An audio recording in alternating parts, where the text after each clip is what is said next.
Russia attempted to overthrow Armenia's government.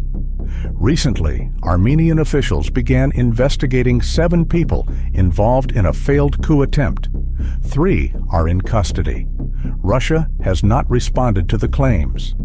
However, Armenia-Russia ties have worsened, thus these developments are relevant. Armenia's prime minister stated the two nations were approaching a tipping point. Political unrest and coup attempt. The conflict between Armenia and Azerbaijan is the issue. Russia should have supported Armenia militarily within the CSTO alliance, but when it felt invaded by Azerbaijan, Moscow ignored him. Armenia froze its CSTO membership in retaliation. Anti-Russian sentiment is rising, and the administration is relying more on Western allies. Putin didn't like this and may have ordered a coup due to tensions. As we all know, he believes in a Russian sphere of influence, which includes Armenia. Russian authorities paid the suspects 22,000 rubles, or just over $2,000, every month. This is a lot of money for Armenia, greater than average earnings. The suspects tried to recruit other coup plotters after returning. The individuals will be charged with preparing to seize government authority by violence and threat. How this coup would have happened is likely unknown. It may have been tied to a threat to Prime Minister Nikol Pashinyan, allowing a pro-Russia candidate to take over.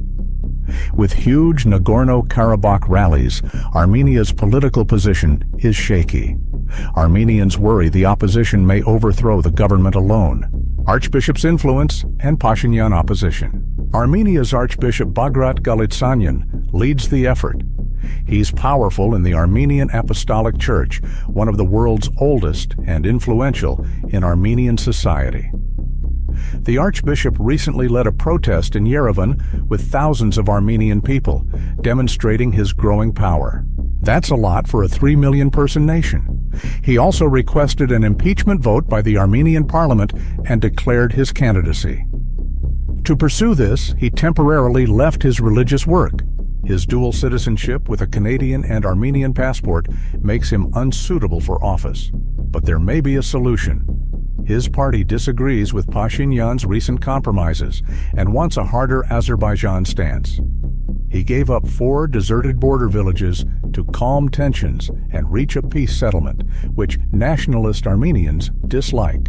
The Archbishop's movement is also dissatisfied with Armenia's Pashinyan-era military failures. Many citizens perceive his government as inept. Most importantly, the Archbishop wants to talk to Russia again. A popular leader is willing to replace Pashinyan even in a violent overthrow. Moscow would rather he rule than the existing government. Russian official media openly supports the protest movement. Putin and Pashinyan, friends to strangers. The relationship between Putin and Pashinyan started amicably, but later deteriorated. In 2018, Pashinyan rose to power during Armenia's Velvet Revolution, leading peaceful protests against the Armenian Republican Party. Despite his democratic and pro-Western stance, Pashinyan initially maintained positive ties with Putin, emphasizing strong political, economic, and military cooperation. However, Pashinyan's rise through popular protests made autocratic leaders in Russia, Belarus, and Iran uneasy, fearing similar movements in their own countries. By 2020, cracks in Armenia-Russia relations became evident, particularly regarding the CSTO's failure to provide effective security guarantees amidst the long-standing Nagorno-Karabakh conflict. Nagorno-Karabakh, an enclave with 12,000 predominantly Armenian Christian residents, has been a contentious issue between Armenia and Azerbaijan. Though internationally recognized as Azerbaijani territory, it had autonomy during the Soviet era. Following the USSR's collapse, Armenia and Azerbaijan engaged in a brutal war over the region. By 1994, pro-Armenian forces controlled Nagorno-Karabakh and 9% of Azerbaijan's surrounding territory. The war displaced 35,000 Armenians and 5,000 Azerbaijanis, with Russia mediating a fragile ceasefire. Despite periods of relative calm, conflicts persisted. Azerbaijan's rising military strength, fueled by its vast oil and gas reserves, gave it a clear advantage. With proven reserves of 7 billion barrels of oil and 2.6 trillion cubic meters of natural gas, Azerbaijan's energy wealth funded significant military expenditures, 4 to 8 times higher than Armenia's. In September 2020, Azerbaijan launched a large-scale offensive, using advanced weaponry to reclaim 73% of the disputed territory, including parts of Artsakh. The 2-month conflict underscored Azerbaijan's dominance, further straining Armenia's political stability and its relationship with Russia. The war caused approximately 6,000 fatalities, around 4,000 Armenians and 3,000 Azerbaijanis, and left Armenia in political turmoil.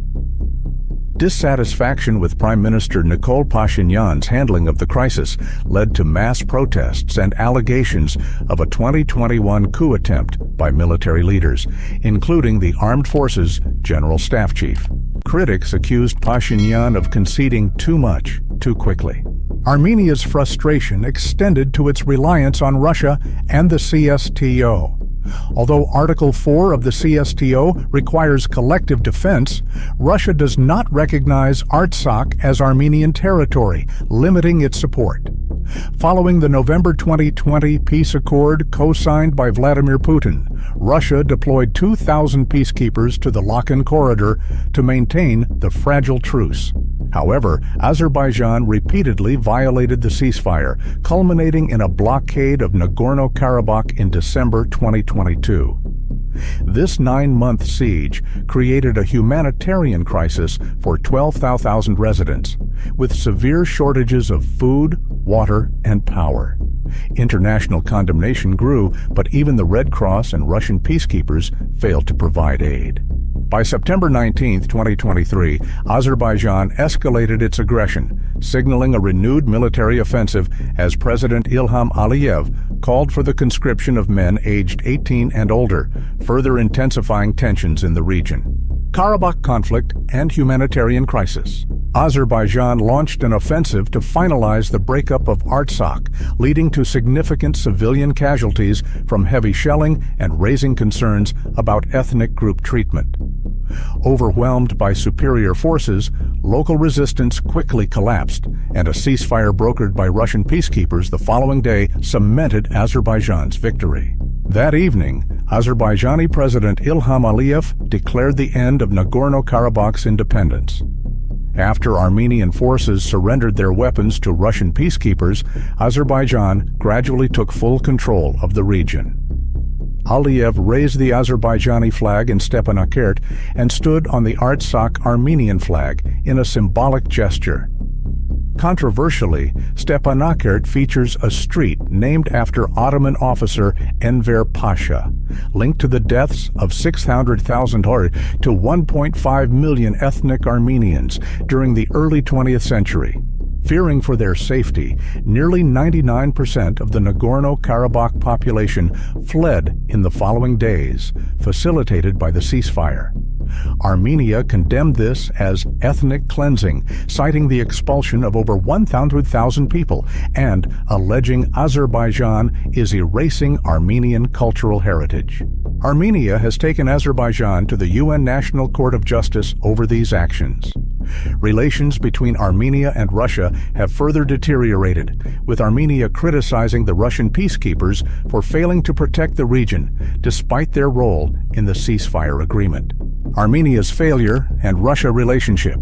Armenia's request for CSTO Article 4 backing from Russia was denied by Putin, deepening tensions. The withdrawal of Russian peacekeepers in April 2024 marked the end of their 30-year presence in Nagorno-Karabakh, now fully under Azerbaijan's control. This loss, coupled with Azerbaijan's occupation of 215 square kilometers of Armenian territory, has erased goodwill toward Moscow. Putin's 2-day visit to Baku further strained Armenia-Russia relations. While Putin proposed mediating a peace agreement between Azerbaijan and Armenia, Yerevan found his visit to Azerbaijan, rather than his traditional ally Armenia, troubling. Discussions during the visit included oil transportation cooperation, signaling a potential shift in Russia's alliances toward a more lucrative partnership with Azerbaijan. The fallout from Nagorno-Karabakh has prompted Armenian Prime Minister Nikol Pashinyan to prioritize Western partnerships. Armenia has secured a €270 million investment deal with Brussels and is negotiating visa-free travel with the EU. Pashinyan has openly expressed interest in EU membership, signaling a shift away from Russia's influence. Russia's dominance in Armenia, primarily as its main trading partner and through the Eurasian Economic Union, is now being challenged as Armenia pivots toward the West. Armenia's potential pivot to the European Union and North Atlantic Treaty Organization may significantly reshape its geopolitical and economic landscape.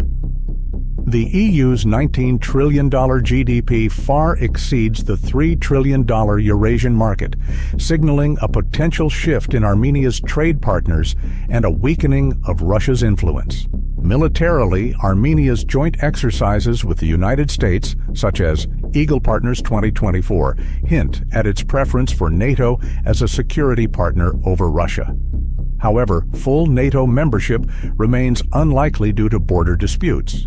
Instead, Armenia seeks an individually tailored partnership program, sparking tensions with Russia. Russia, resistant to losing influence, views this shift as a threat. Russian-backed media warn that Prime Minister Nikol Pashinyan's Western outreach mirrors Ukraine's path, potentially making Armenia a geopolitical battleground.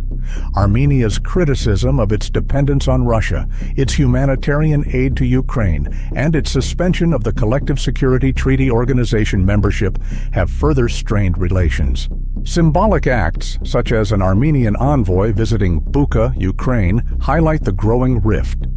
Russia may be forced to withdraw military bases and troops from Armenia, which would sever Moscow's last Southern Caucasus ally. Regionally, Russia's influence is further challenged. Its relations with Georgia remain tense post-2008 conflict. Azerbaijan, aligned with NATO and the West through oil and gas trade, complicates Russian efforts. Meanwhile, Turkey, a close ally of Azerbaijan and a regional power, maintains significant influence. Iran, wary of NATO's presence near its borders, supports Armenia with a $500 million arms deal, including drones, seeking to fill the void left by Russia. This complex geopolitical dynamic leaves Armenia navigating tensions with Iran and Russia while cautiously engaging NATO to secure its future. And you? What are your thoughts on this? Comment below. To support us, like, share, and subscribe to our channel. Many thanks for watching our videos. Goodbye, and see you.